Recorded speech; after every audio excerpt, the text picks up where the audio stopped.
이제 10월 4일 주일 오전 예배 우리 하나님 앞에 드리도록 하겠습니다. 묵상 기도 하십니다.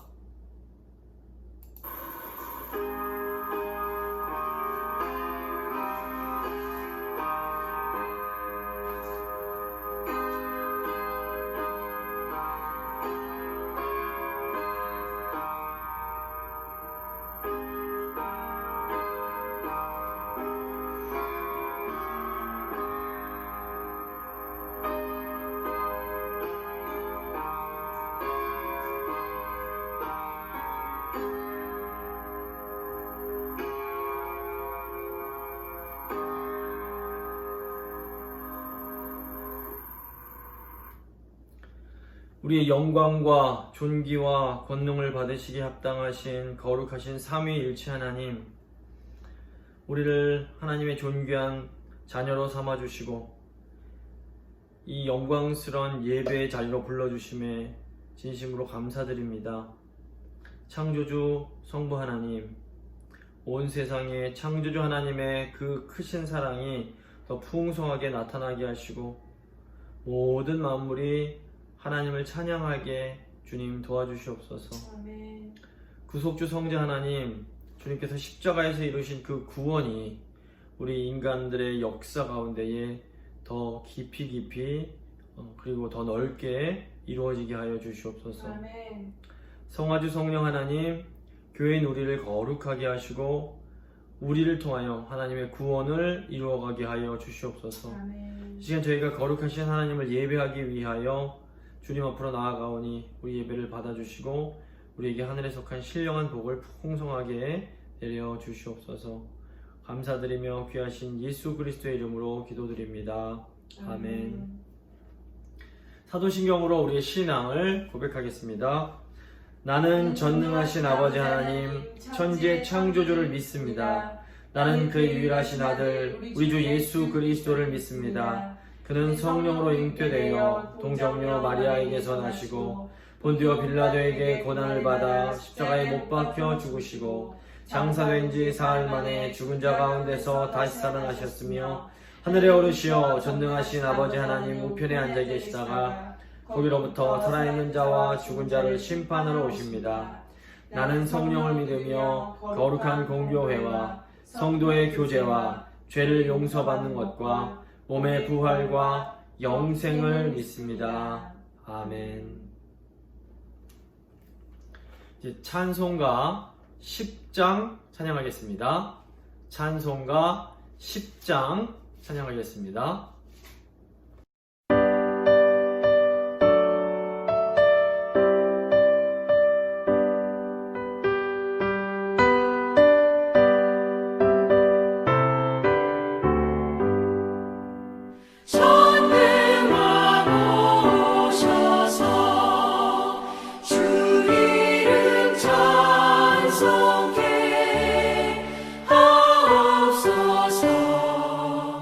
영광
뒤에 있는 교동문 75번입니다. 교동문 75번 함께 교독하도록 하겠습니다.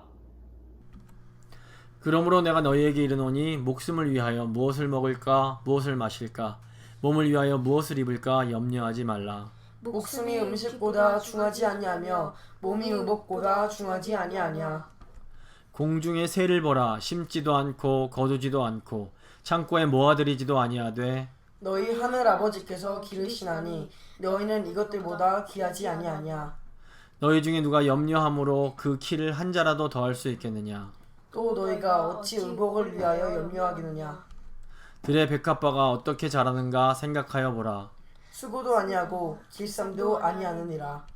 그러므로 염려하여 이르기를 무엇을 먹을까 무엇을 마실까 무엇을 입을까 하지 말라. 이는 다 이방인들이 구하는 것이라. 너희 하늘 아버지께서 이 모든 것이 너희에게 있어야 할 줄을 아시느니라. 그런즉 너희는 먼저 그의 나라와 그의 의의를 구하라. 그리하면 이 모든 것을 너희에게 더하시리라. 아멘. 찬송가 268장입니다. 찬송가 268장 함께 찬양하겠습니다.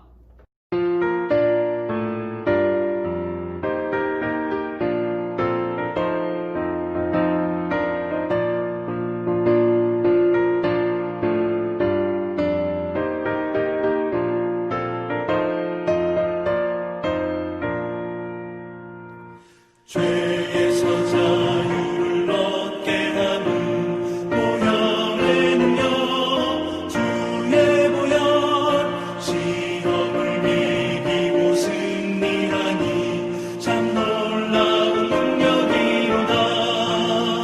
주의 보혈 능력이 또다. 주의 피 믿어 주의 보혈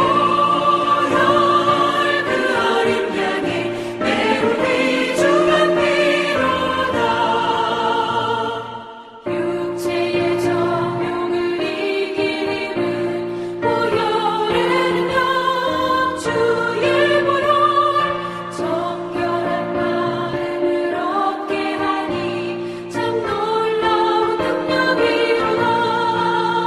주의 보혈 능력이 또다. 주의 피 믿어 주의 보혈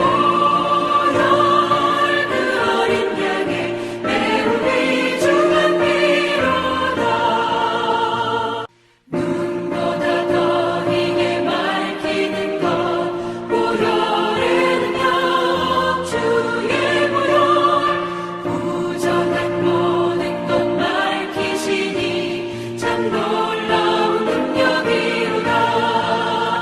주의 보혈 능력이 또다. 주의 피 믿어 주의 보혈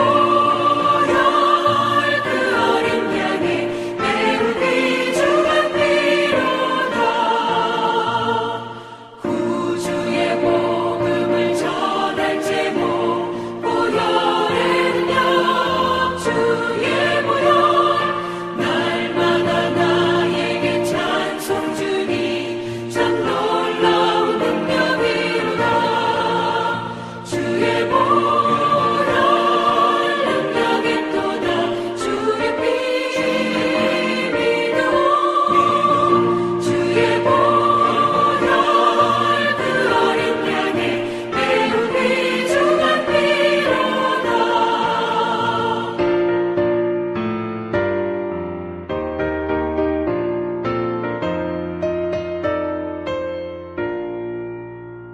이영걸 장로님께서 예배 위에서 기도해 주십니다. 기도하십니다. 인생의 시간과 공간에 오시어 역사를 주관하시는 나의 하나님 아버지, 오직 당신의 은혜와 축복만이 우리를 살리시고 우리를 예수 안으로 이끌어 가심을 믿습니다. 우리에게 늘 신실하신 하나님이 되어 주십시오. 비록 우리는 실패하고 하나님을 불신할 때에도 하나님의 주도하심으로 말미암아 하나님의 계획하심과 하나님의 나누어 주심과 우리를 그 거룩한 역사의 일꾼으로 삼아 주시는, 우리를 움켜 주시는 그 하나님을 저는 믿습니다. 그러나 우리가 숨쉬며 하는 일이 죄 짓는 일밖에는 없음을 또한 하나님 앞에 정직히 고백합니다. 죄의 삭은 사망이라 하여서 우리는 결국은 죽을 수밖에 없는 죄인인데, 사망을 정복하시고 승리하는 주님의 능력으로 말미암아 죽음조차도 반전시키시는 경이로운 나의 하나님, 신령한 은사로 우리에게 베푸시어 하나님의 율례를 깨닫고 지키게 하옵소서. 다른 이들을 보고 말씀을 지키는 것이 아니라 하나님의 뜻을 깨달아 성결을 구하며 거룩을 갈망하게 하여 주시옵소서. 내일 일을 위해 염려하지 않게 하시고 오늘 받은 은혜가 족함을 깨달아 매일매일 하나님이 주시는 그 은혜와 축복을 갈망하게 하소서. 고난이 내게는 유익이라는 우리 입에 고백이 있게 하여 주시옵소서. 나의 자녀, 우리의 자녀들이 이런 경이롭고 신실하신 하나님을 더 많이 알게 하여 주시옵소서. 코로나로 지친 우리의 몸과 영혼에 예수의 생수로 새롭게 하소서.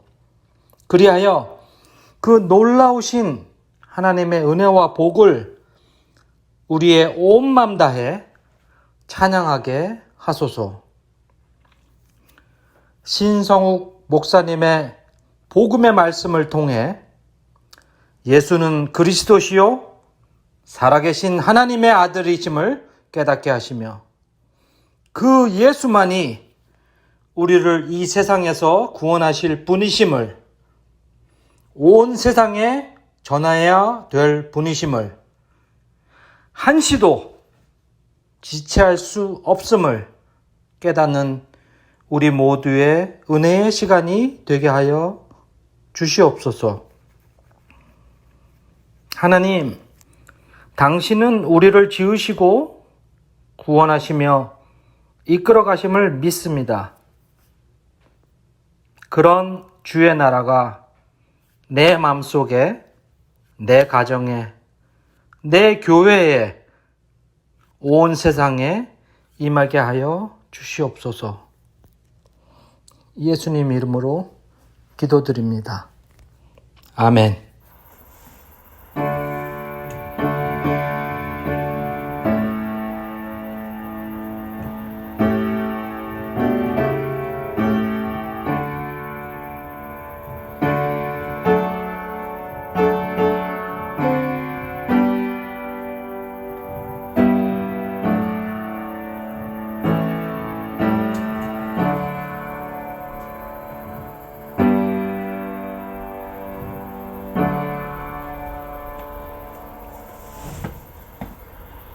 오늘 주신 하나님 말씀은 갈라디아서 4장 21절부터 31절까지의 말씀입니다.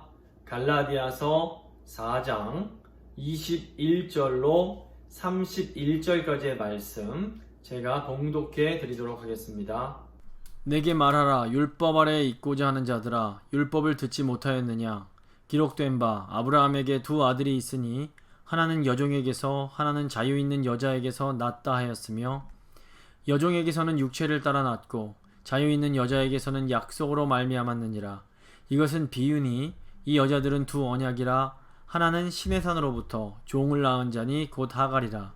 이 하갈은 아라비아에 있는 시내산으로서 지금 있는 예루살렘과 같은 곳이니 그가 그 자녀들과 더불어 종 노릇하고, 오직 위에 있는 예루살렘은 자유자니 곧 우리 어머니라. 기록된 바 잉태하지 못한 자여 즐거워하라. 산고를 모르는 자여 소리질러 외치라. 이는 홀로 사는 자의 자녀가 남편 있는 자의 자녀보다 많음이라 하였으니, 형제들아 너희는 이삭과 같이 약속의 자녀라. 그러나 그때의 육체를 따라 난 자가 성령을 따라 난 자를 박해한 것 같이 이제도 그러하도다. 그러나 성경이 무엇을 말하느냐? 여종과 그 아들을 내쫓으라. 여종의 아들이 자유 있는 여자의 아들과 더불어 유업을 얻지 못하리라 하였느니라. 그런즉 형제들아 우리는 여종의 자녀가 아니요 자유 있는 여자의 자녀니라. 아멘. 이제 특별 찬양 순서가 되겠습니다.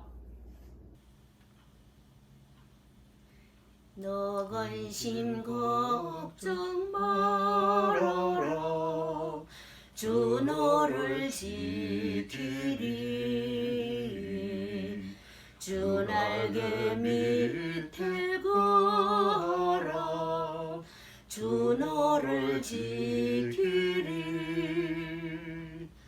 주 너를 지키리 아무 때나 어디서나 주 너를 지키리 널 지켜주시리 어려운 시험 당해도 주 너를 지키리 구주의 품에 걸어 주 너를 지키리 주 너를 지키리 아무 때나 어디서나 주 너를 지키리 널 지켜주시리 주 너를 지키리 아무 때나 어디서나 주 너를 지키리 널 지켜주시리.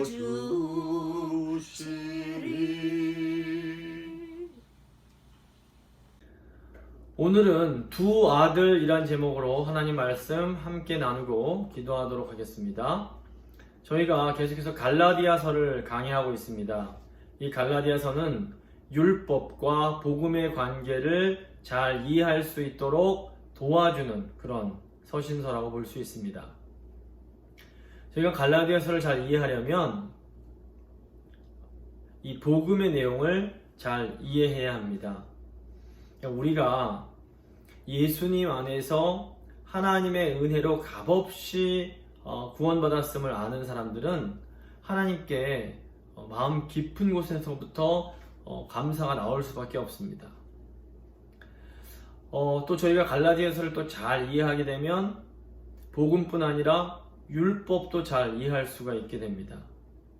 우리가 복음 안에서 바른 태도로 율법에 순종하면 우리 삶에 아주 풍성한 열매가 맺혀지게 됩니다. 하지만 잘못된 태도로 율법을 지키게 되면 차라리 율법을 지키지 않는 것보다 더 나쁜 열매가 맺히기도 합니다. 그래서 오늘 본문 통해서 이 율법과 복음의 관계에 대해서 다시 한번 잘 생각해 보도록 하겠습니다. 세 부분으로 나눠서 오늘 본문 살펴볼 텐데, 첫 번째 율법과 복음, 두 번째 종과 자유, 세 번째 육체와 성령입니다. 율법과 복음, 종과 자유, 육체와 성령입니다. 먼저 율법과 복음입니다. 21절 말씀 보시면, 내게 말하라. 율법 아래에 있고자 하는 자들아, 율법을 듣지 못하였느냐. 사도 바울은 율법 아래에 있고자 하는 자들아, 율법을 듣지 못했느냐? 라고 묻습니다. 여기서 율법 아래에 있고자 하는 사람들은 하나님의 율법을 사랑하면서 율법을 잘 지키려고 하는 모든 사람을 의미하는 것이 아닙니다.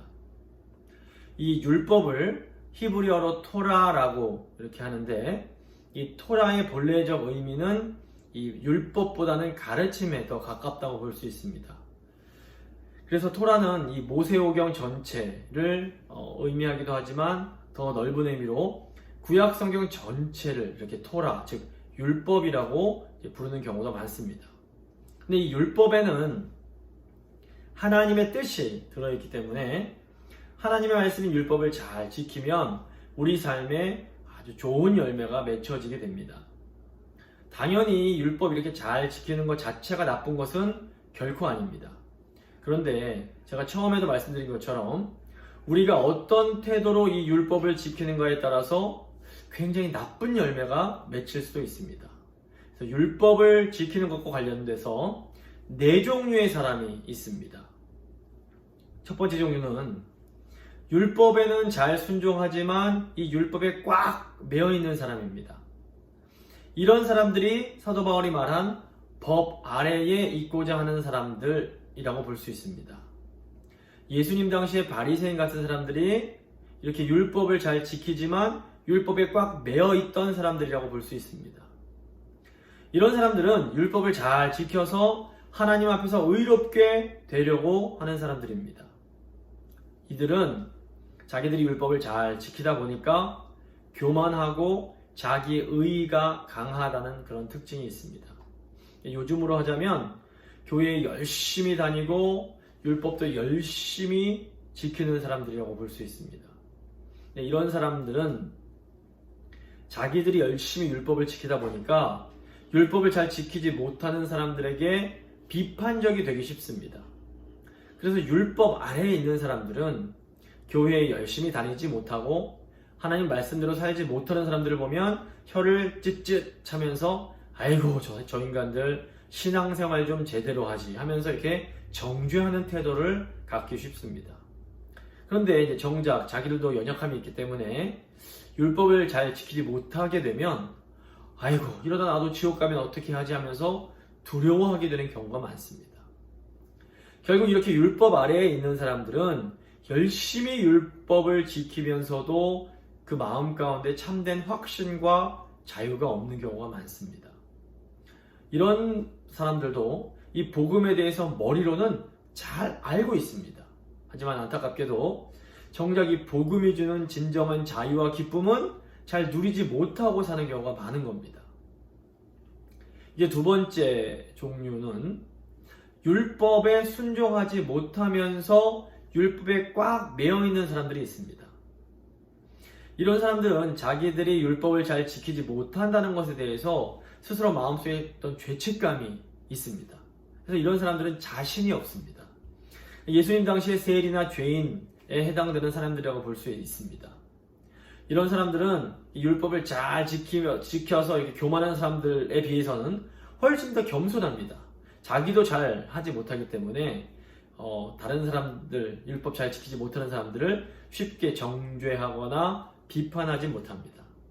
요즘으로 치자면 이런 사람들은 교회에 다니기는 하지만 교회 일에 이렇게 적극적으로 참여하지 못하고 소위 이렇게 교회를 잘 겉돌면서 술, 담배도 잘 끊지 못하는 그런 사람들에 해당한다고 볼 수 있습니다. 이런 분들은 이제 교회 다니기는 하는데 정작 이제 물어보면 천국에 갈 확신이 없습니다. 왜 천국에 갈 확신이 없습니까? 여쭤보면 아유 내가 착하게 살지 못해서 제가 술, 담배를 끊지 못해서 못 갈 것 같습니다. 이렇게 말을 하곤 합니다. 이런 분들은 복음에 대해서 듣기는 했지만 아직 복음을 제대로 이해하지 못한 사람들이라고 볼 수 있습니다. 그 다음에 이제 세 번째 종류는 율법에도 불순종하면서 율법에 매이지도 않는 사람들이 있습니다. 이런 사람들은 율법이 하나님의 법이다 라는 생각 자체를 아예 부정합니다. 바울 당시에 여호와 하나님을 모르는 이방인들이 이와 비슷한 사람들이다 라고 볼 수 있습니다. 이런 사람들은 하나님의 법을 열심히 지키려고 하는 사람들을 보면서 어리석다고 비웃곤 합니다. 오늘날 현대인들 중에서 이런 생각을 가진 사람들이 꽤 많습니다. 이런 사람들은 절대적인 하나님의 법이 있다라는 말을 들으면 그런 게 어딨어. 인간은 누구나 자기 마음대로 살 수 있는 자유가 있어 라고 말을 합니다. 그래서 이런 사람들은 자기 멋대로 사는 것에 대해서 아주 관대합니다. 그리고 다른 사람들도 자기 마음대로 살 수 있는 다른 사람에게 큰 폐만 끼치지 않는다면 자기 멋대로 살 수 있는 자유가 있다라고 말을 합니다.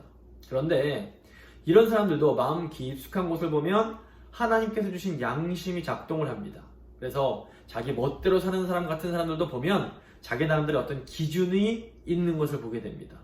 그리고 자기들이 소중하게 생각하는 이 기준을 깨는 사람들에 대해서는 또 굉장히 무섭게 화를 내고 비난을 퍼붓곤 합니다. 예를 들어서 동성애를 지지하는 사람들을 보면 굉장히 자유롭고 관용적으로 보입니다. 그런데 이런 사람들도 정작 동성애를 반대하는 사람들에 대해서는 굉장히 비판적이고 무섭게 화를 낼 때가 많습니다. 그러니까 자기들이 소중하게 생각하는 가치에 대해서는 이거 반대하는 사람에 대해서는 잘 관용하지를 못하는 겁니다. 마지막 네 번째로는 율법에 잘 순종하지만 율법에 매이지 않는 사람들이 있습니다. 복음을 아는 그리스도인들이 바로 이런 사람들에 해당합니다. 그리스도인들은 복음을 통해서 하나님의 은혜와 사랑을 깨달은 사람들입니다. 그리스도인들은 율법 아래 있는 사람들처럼 내가 구원받고 하나님 자녀가 되기 위해서 율법을 지키는 것이 결코 아닙니다. 그리스도인들은 아무 자격이 없는 우리를 은혜로 구원해 주시고 자녀 삼아 주신 그 하나님의 사랑에 감격해서 감사하는 마음으로 하나님 말씀에 순종을 합니다. 그러니까 하나님을 사랑하기 때문에 하나님의 말씀도 사랑하고 그 말씀에 기쁘게 순종하는 겁니다. 이 그리스도인들도 때로 연약해서 율법을 못 지킬 때가 있습니다.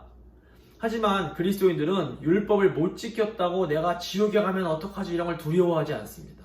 물론 율법을 못 지키면 하나님 앞에 늘 죄송한 마음을 갖게 됩니다. 하지만 늘 두려움 가운데 살지는 않는 것입니다.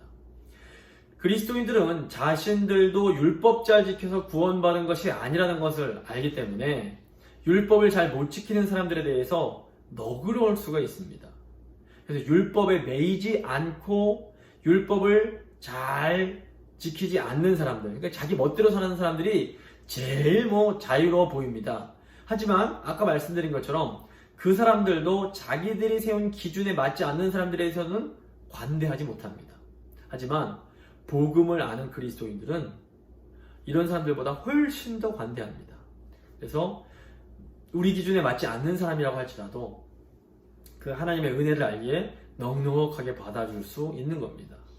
그러니까 요즘은 기독교인들이 자기 교회밖에 모르는 이기적인 사람들이다 라는 이상한 이미지가 생긴 것 같습니다. 하지만 2000년 교회 역사를 보면 사실 그리스도인들은 자기를 핍박하고 자기를 죽이는 사람들까지도 마음으로 품고 사랑하며 기도해 줄 알던 사람들입니다. 그러니까 오늘날 우리가 회복해야 할 것이 바로 복음에서 오는 이 자유와 관대함입니다. 하나님의 사랑을 아는 우리들은 바리새인들보다도 더 하나님 말씀에 잘 순종합니다. 하지만 동시에 하나님의 은혜를 아는 우리는 율법을 잘 지키지 못하는 사람들에게 하나님을 모르는 이방인들보다도 훨씬 더 관대할 수가 있는 겁니다. 이 레위기의 거룩은 부정한 것으로부터 분리되는 거룩이었습니다. 구약시대에는 정결한 사람이 부정한 사람과 접촉을 하면 같이 부정해지게 됐습니다. 하지만 예수님이 오셔서 이 거룩의 개념이 완전히 뒤바뀌어 버립니다. 복음서를 보시면 예수님께서 부정하게 생각되는 나병 환자를 만지시면 그 병든 자가 깨끗하게 치유가 되어 버립니다. 이것은 정결하신 예수님께서 부정한 것을 접촉하실 때에 그 부정한 것이 정결케 되는 것을 의미합니다. 교회인 우리는 예수님의 몸입니다. 성령으로 거룩하게 된 교회가 오늘날 이제 부정한 것을 접촉하면 교회가 부정해지는 것이 아니라 그 부정한 것들이 하나님의 은혜로 거룩하게 변하는 겁니다. 아멘. 교회는 성령으로 충만해서 병든 이 세상을 치유하고 부정한 이 세계를 거룩하게 만드신 예수님의 그 손이 되어야 할 책임이 있습니다. 아멘. 두 번째, 종과 자유입니다. 바울은 율법에 매여 종이 된 사람과 율법으로부터 자유하게 된 사람을 설명하기 위해서 아브라함의 두 아들에 대해서 말을 합니다. 22절입니다. 기록된 바 아브라함에게 두 아들이 있으니 하나는 여종에게서 하나는 자유 있는 여자에게서 낳았다 하였으며 아브라함은 유대인들이 가장 소중하게 생각하는 이스라엘 민족의 시조입니다. 아브라함에게는 여종인 하갈에게서 낳은 이스마엘이라는 아들과 아내인 사라에게서 낳은 이삭이 있었습니다. 유대인들은 자신들이 자유가 있는 여자요 아브라함의 본부인인 사라가 낳은 이삭의 후손이라고 철석같이 믿고 있었습니다. 하나님께서 이제 갈대아 우르에 살던 아브라함에게 나타나셔서는 약속을 주시면서 가나안 땅으로 들어가라 이렇게 명령하십니다. 하나님께서 이때 아브라함에게 주신 약속이 땅과 아들에 대한 약속이었습니다. 그런데 아브라함이 하나님 말씀에 순종해서 가나안 땅에 들어온 지 10년이 지났는데도 아브라함에게는 아들이 없었습니다. 아브라함이 이제 85세가 되었을 때에 아브라함의 아내 사라는 75세가 됩니다. 이때 사라는 더 이상 참지 못하고 아브라함에게 자신의 여종인 하갈과 동침을 해서 대를 이으라 라고 제안을 하게 됩니다. 아브라함이 이 아내 사라의 말을 듣고 사라의 여종 하갈로부터 이스마엘이라는 아들을 얻게 됩니다. 아브라함은 이 자신이 하갈에게서 얻은 이 이스마엘이 자기의 대를 이을 아들이라고 생각을 했습니다. 그런데 이때부터 또 13년이 지난 후 아브라함이 99세가 되고 사라가 89세가 되었을 때에 하나님은 여종 하갈이 아니라 아브라함의 아내인 사라를 통해서 아들을 주시겠다라고 말씀을 하십니다. 하나님께서 이 약속을 주실 때에 하갈이 이 말이 도저히 믿기질 않으니까 피식 웃습니다. 이때 하나님은 왜 웃느냐라고 하시면서 여호와께 능치 못한 일이 있겠느냐라고 하시면서 내가 아들을 주겠다 말씀을 하십니다. 그리고 정말로 1년이 지난 후에 하나님은 사라에게 아들을 주십니다. 창세기 21장 1절부터 3절 말씀입니다. 여호와께서 말씀하신 대로 사라를 돌보셨고 여호와께서 말씀하신 대로 사라에게 행하셨으므로 사라가 임신하고 하나님이 말씀하신 시기가 되어 노년의 아브라함에게 아들을 낳으니 아브라함이 그에게 태어난 아들 곧 사라가 자기에게 낳은 아들을 이름하여 이삭이라 하였고 이 짧은 3절에 사라라는 이름이 4번이나 반복돼서 나옵니다. 이것은 이 이삭이 하나님의 약속으로 말미암아 태어난 아이임을 강조하는 것입니다. 오늘 23절, 오늘 본문 23절입니다. 여종에게서는 육체를 따라 낳고 자유 있는 여자에게서는 약속으로 말미암았느니라. 바울은 아브라함이 여종 하갈에서 낳은 아들은 육체의 아들이며 아브라함이 사라에게서 낳은 아들이 약속의 아들이라는 것을 강조하면서 오직 약속의 아들만이 아브라함의 유업을 이어받을 수 있다라고 말을 합니다. 여기서 저희가 이제 오해하면 안 되는 것이 이 이스마엘이 단순히 여종에게서 낳은 아들이기 때문에 아브라함의 유업을 받지 못한 것은 아니라는 것입니다. 이 고대에는 아이가 없는 사람이 여종을 통해서 아들을 얻는 것이 불법적이거나 나쁜 일이 아니었습니다. 요즘으로 치면 불임을 겪는 부부가 인공수정이나 시험관을 통해서 아이를 낳는 것과 비슷한 그런 부분이 있습니다. 중요한 것은 하나님께서 아브라함에게 약속을 주셨다는 것입니다. 아브라함의 유업은 오직 약속으로 얻은 아들만이 계승을 할 수 있었습니다. 지금 이스마엘이 문제가 되는 것은 그가 여종의 아들이었기 때문이 아니라 아브라함이 하나님의 약속을 기다리지 못하고 인간적인 방법으로 얻은 아들이었기 때문입니다. 유대인들은 자신들이 혈통적으로 아브라함의 후손이라는 것에 대해서 굉장히 자부심을 가지고 그것을 아주 중요하게 여겼습니다. 그래서 유대주의자들은 갈라디아 교인들에게 당신들이 진정한 아브라함의 자손이 되어서 아브라함의 유업을 이어받으려면 유대인들처럼 되어야 한다라고 말을 합니다. 하지만 바울은 정말로 중요한 것은 이런 육체가 아니라 약속임을 강조합니다. 그리고 바울은 아주 담대하게 육체적인 후손인 아브라함의 육체적인 후손인 유대인이 아니라 약속의 후손인 그리스도인들이야말로 진정한 아브라함의 후손이요 아브라함의 유업을 이을 자들이다 라고 말을 합니다. 갈라디아에 들어온 유대주의자들은 갈라디아 교인들 향해서 여러분이 예수님을 그리스도로 믿는 거 좋습니다. 하지만 진짜 아브라함의 후손이 되려면 유대인들처럼 되어서 유대인들처럼 율법을 지켜야 됩니다 라고 주장을 합니다. 하지만 바울은 이 유대주의자들에게 미혹을 당한 갈라디아 교인들을 향해서 유대주의자들이 그토록 중요하게 생각하는 율법이 그 반대를 가르친다 라고 말을 합니다. 사도 바울은 예수님을 그리스도로 믿은 사람은 이미 아브라함의 후손이요 아브라함의 유업을 이을 자가 되었습니다. 율법 지켜서 의롭게 되려고 하는 사람은 아브라함의 후손이 아닙니다 라고 말을 합니다. 이런 바울의 주장은 육체적으로 아브라함의 후손이며 아브라함의 유업을 계승할 자라고 스스로 믿었던 유대인들에게는 굉장히 충격적인 내용이었을 겁니다. 바울은 유대인들이 들으면 아주 정말 충격받아서 쓰러질 만한 그런 주장을 하게 됩니다. 24절, 25절입니다. 이것은 비유니 이 여자들은 두 언약이라 하나는 신의 산으로부터 종을 낳은 자니 곧 하갈이라. 이 하갈은 아라비아에 있는 신의 산으로서 지금 있는 예루살렘과 같은 곳이니 그가 그 자녀들과 더불어 종노릇하고. 바울은 이 하갈과 사라 이 두 여인이 두 언약을 대표한다라고 말을 합니다. 우선 여종 하갈은 신의 산에서 모세가 맺은 옛 언약을 대표한다라고 말을 합니다. 아라비아의 신의 산은 예수님 당시 성전이 있던 예루살렘과 연결이 됩니다. 육체를 따르는 유대인들에게 예루살렘 성전은 너무너무 소중한 곳이었습니다. 유대인들은 예루살렘 성전에서 율법을 지킴으로 자기들이 의롭게 될 수 있다라고 믿었습니다.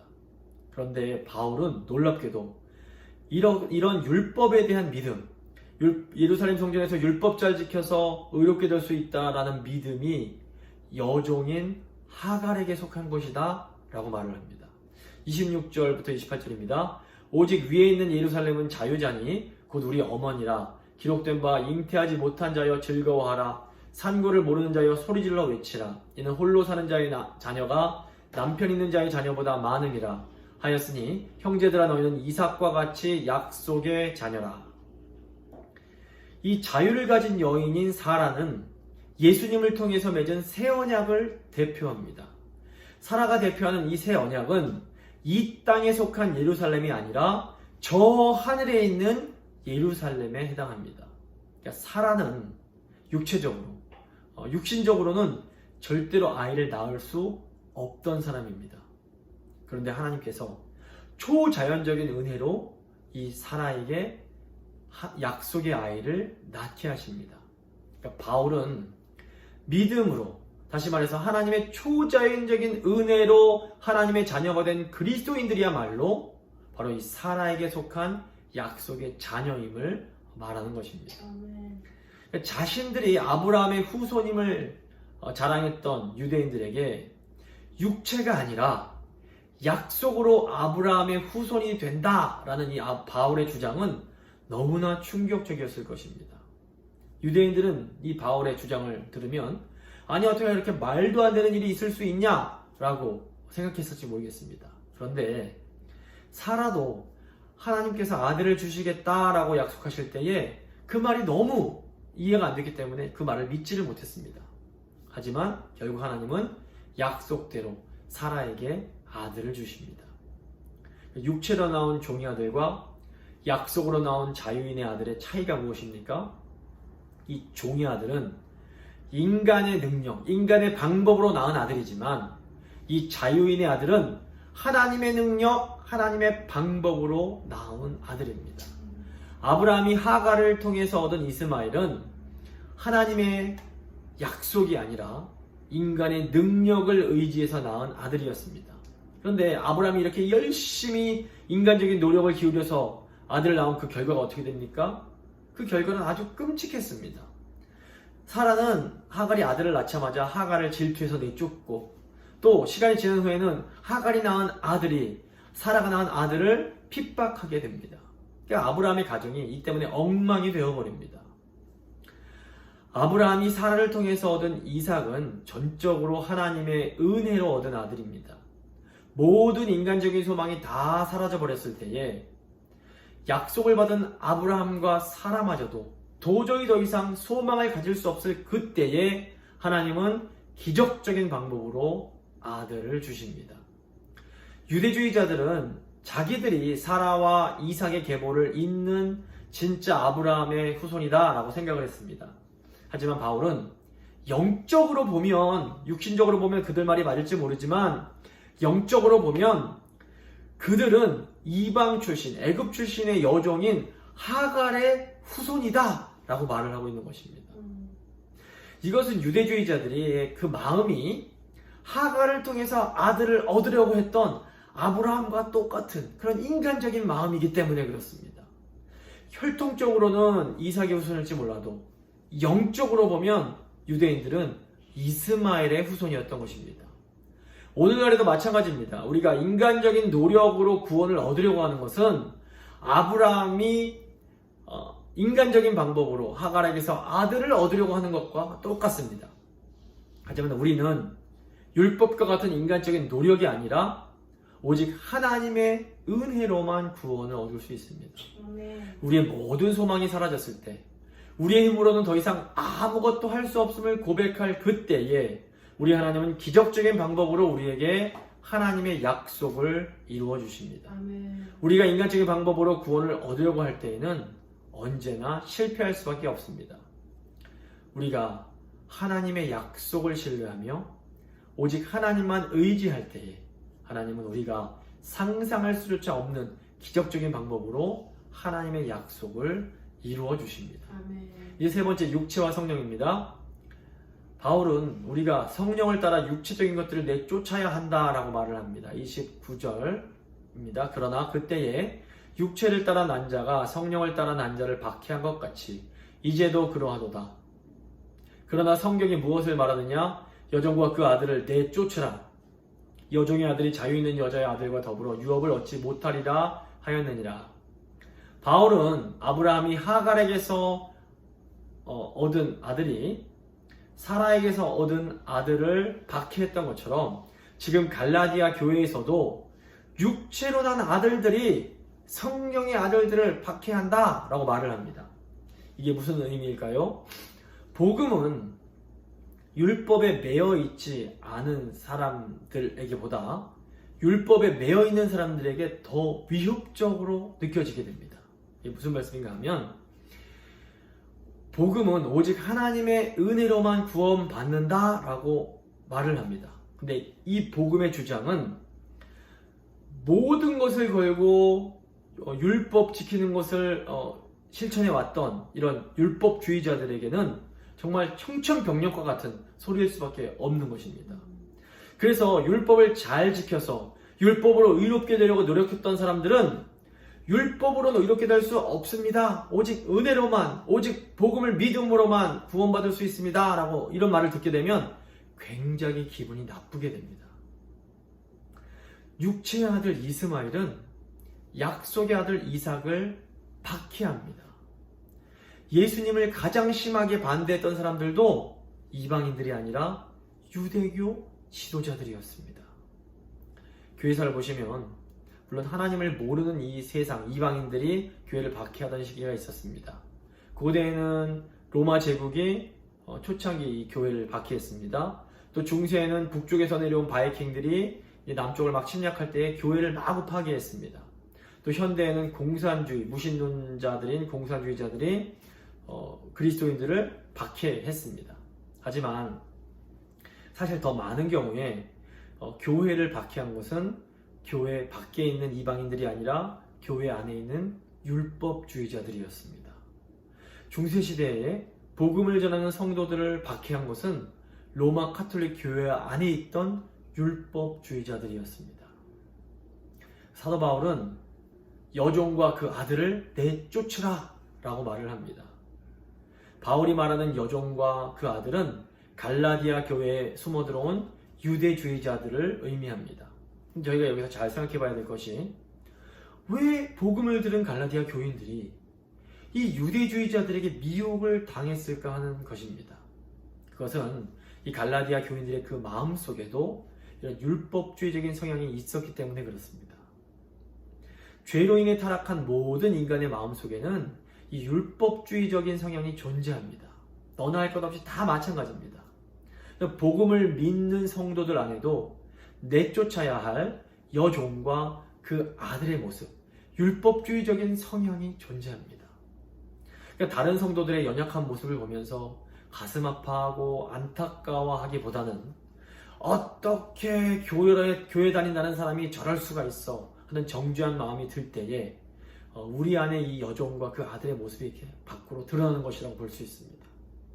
이때 우리는 이런 육체적이고 인간적인 율법주의적인 모습은 아브라함의 유업을 계승해야 하는 우리에게 전혀 어울리지 않는 모습이라는 것을 생각해야 합니다.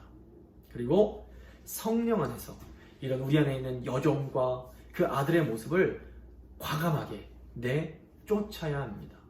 31절 보시면 그런즉 형제들아 우리는 여종의 자녀가 아니요 자유 있는 여자의 자녀니라. 바울은 예수 그리스도 안에 있는 우리가 약속을 따라서 난 자유의 자녀다라고 말을 합니다. 이 자유는 하나님의 자유입니다. 이 자유가 어떤 자유입니까? 저주는 내가 받고 축복은 다른 사람에게 주는 그런 자유입니다.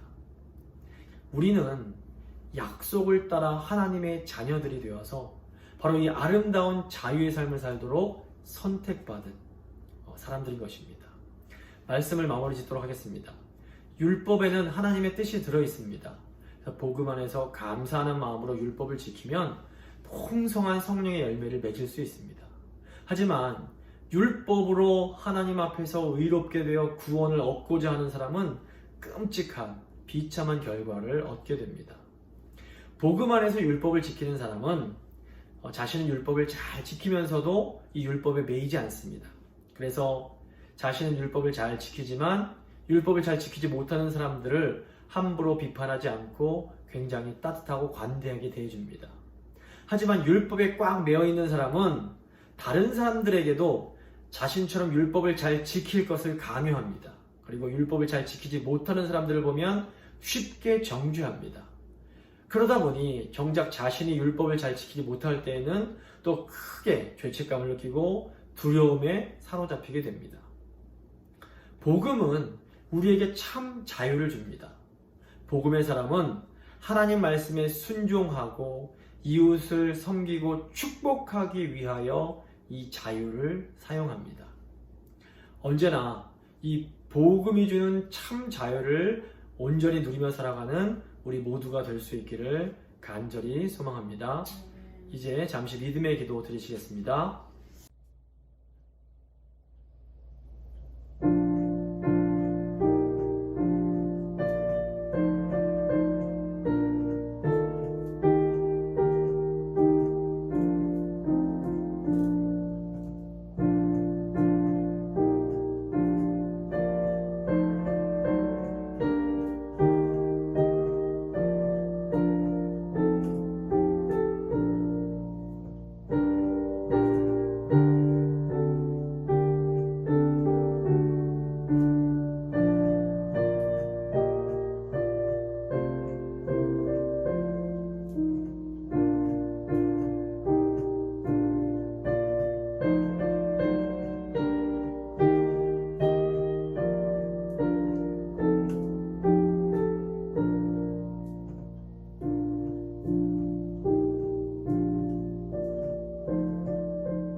찬송가 449장입니다. 찬송가 449장 찬양하겠습니다.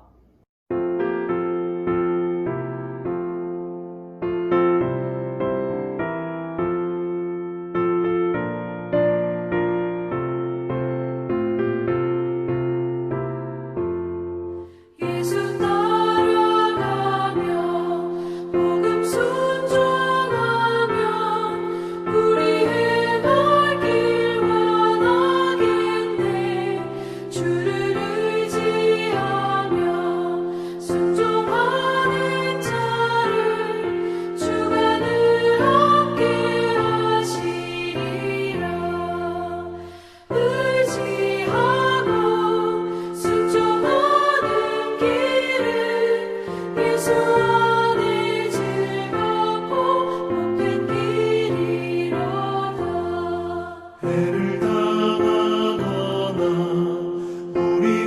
고생할 때 주가 위로해 주시겠네. 주를 의지하며 순종하는 자를 주가 안위해 주시리라. 의지하고 순종하는 길은 예수 안에 즐겁고 복된 길이로다. 남의 짐을 지고 슬픔 위로하면 주가 상급을 주시겠네. 주를 의지하며 순종하는 자를 항상 복 내려 주시리라. 의지하고 순종하는 길은 예수 안에 즐겁고 복된 길이로다. 우리 받은 것을 주께 다 드리며 우리 기쁨이 넘치겠네. 주를 의지하며 순종하는 자를 은혜 풍성케 하시리라. 의지하고 순종하는 길은 예수 안에 즐겁고 복된 길이로다.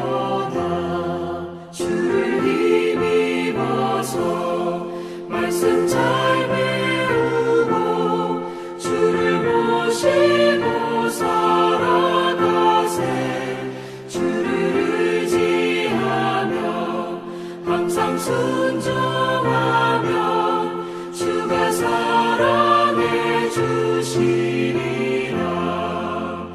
의지하고 순종하는 길은 예수 안에 즐겁고 복된 길이로다.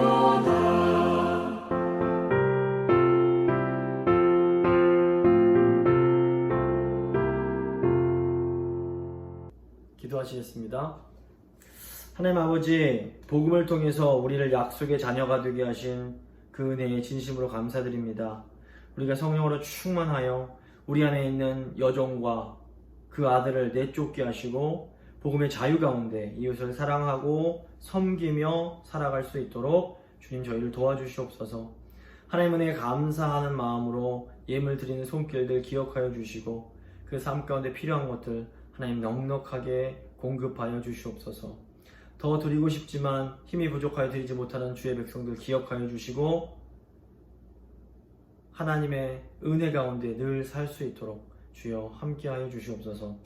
생일을 맞아 감사한 마음으로 하나님께 찬양드린 주의 백성 기억하여 주시고 늘 주의 은혜와 평강 가운데 살 수 있도록 주여 늘 붙잡아 주시옵소서. 코로나 상황 가운데 저희 성도님들 눈동자처럼 지켜주시고 저희 다음 세대들 믿음 가운데 클 수 있도록 주여 도와주시옵소서. 또는 아버지 이 나라를 지켜주사 이 나라가 복음의 믿음 가운데 온전히 설 수 있도록 주여 붙들어 주시옵소서. 감사드리며 귀하신 예수 그리스도의 이름으로 기도드립니다. 아멘. 광고 말씀드리겠습니다. 오늘 특별 찬양은 권영자 권사님께서 이제 생일을 맞으셔서 김경복 장로님 가정에서 해주셨습니다. 이 전화로나마 축복해 주시고 또 기도 중에 기도해 주시길 부탁드립니다. 저희가 목요일 저녁 8시에 온라인으로 교제를 나누고 있습니다. 이제 뭐 바쁘시고 또 이렇게 잊어버리시고 못 오시는 분들이 계신 것 같은데 기억하셨다가 함께 참여해 주시기를 부탁드립니다. 저희가 이제 성경 통독을 위한 성경 문제가 이제 요한복음을 들어갔고 또 이제 성경 필사는 계속 이제 그 시편, 잠언, 이렇게 지혜서로 이제 하고 있는데 필사를 통해서 이렇게 하나님 주시는 은혜를 좀 누리실 수 있기를 바랍니다. 이제 오늘의 말씀 갈라디아서 4장 30절 말씀입니다. 갈라디아서 4장 30절 말씀 함께 읽도록 하겠습니다. 그러나 성경이 무엇을 말하느냐? 여종과 그 아들을 내쫓으라. 여종의 아들이 자유에 있는 여자의 아들과 더불어 유업을 얻지 못하리라 하였느니라. 아멘. 이제 찬송가 518장입니다. 찬송가 518장 찬양하겠습니다.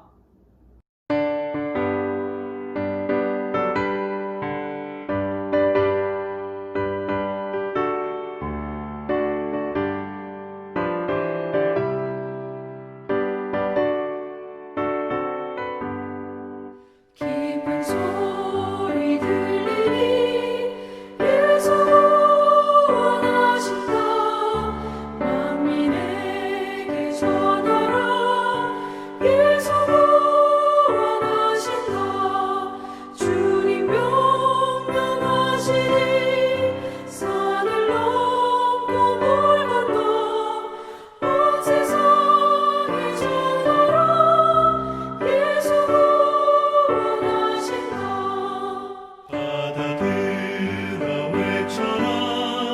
예수 구원하신다. 모든 죄인 들으라. 예수 구원하신다. 모든 성아 일어나. 메아리 저 울려라. 복음 중에 복음은 예수 구원하신다.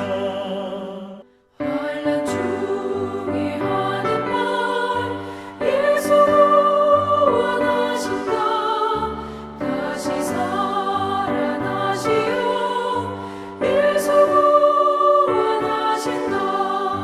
지은 죄로 인하여 슬픈 마음이 있어도 숨질 때에 내 할 말 예수 구원하신다. 바람들아 외쳐라. 예수 구원하신다. 기뻐하라 나라들. 예수 구원하신다. 구원하는 복음을 산과 들에 전하라. 우리들의 승장가 예수 구원하신다.